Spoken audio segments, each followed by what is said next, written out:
What's up, world? Welcome back. We are talking about how to write your own business plan. My name is Coriano. Over 200 clients worldwide that I've written business plans for, and I'm here to help you write your own business plan. So let's get to it. This section we're talking about here, financial projections. What are financial projections? Financial projections are when you talk about how many products you're actually going to sell. So a few key components of the financial projection section are: one, your use of proceeds section. So this says if you got $1 million, if that's what you're looking for, or 10,000, if that's what you're looking for, how am I going to use it? Your use of proceeds lays out exactly how you're going to use every single dollar. That doesn't mean just on day one. Use of proceeds section can span out over time, right? So they can span out for the first year, second year, third year, exactly how you're going to use your money. So that's the first section of the financial projection section, is the use of proceeds section. After that, we go into the actual financial projection. So what we think we're going to make. Now, that section can be summarized in a business plan, but it's best to add an appendix where you have a balance sheet, cash flow statement, and income statement.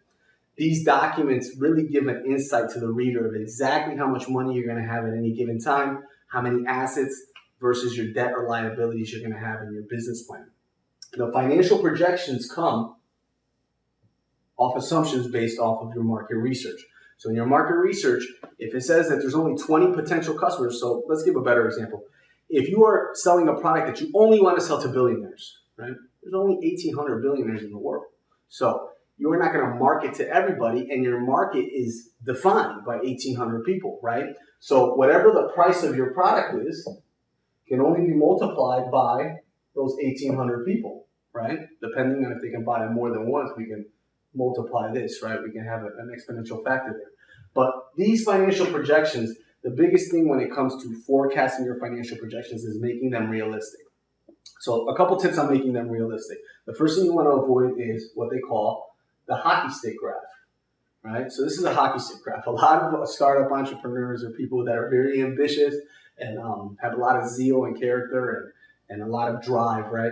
They bring me projections like this, right? And these projections are almost laughable because almost no business is going to go like this, right? Almost none.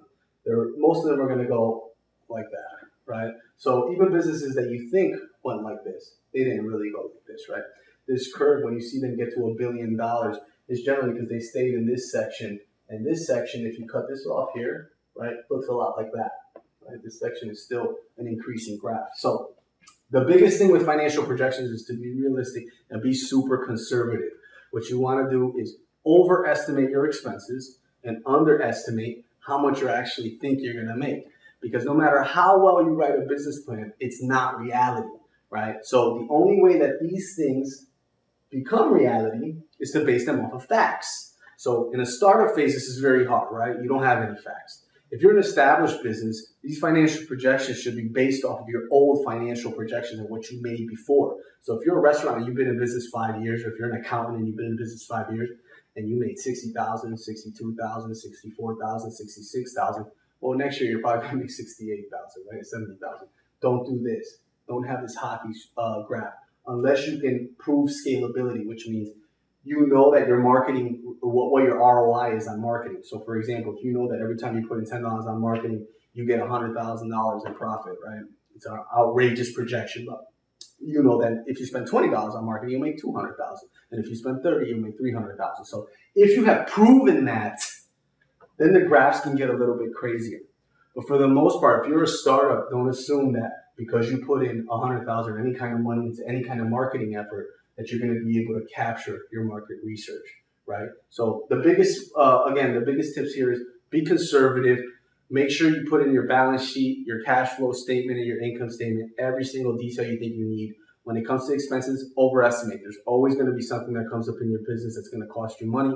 And when it comes to projections, don't expect money to flow in right away, right? If that was the case, everybody would do it. So those are my tips on financial projections. We'll break those down again more in other videos.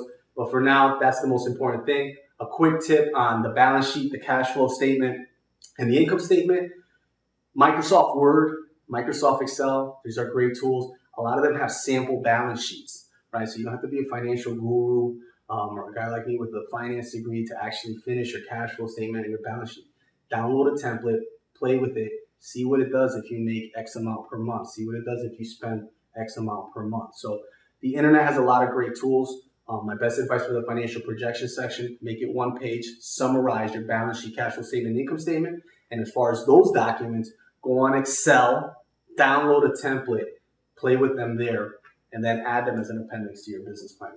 So those are the financial projections. The next section, we'll get into the conclusion section. You can follow us again on Push Your Rank.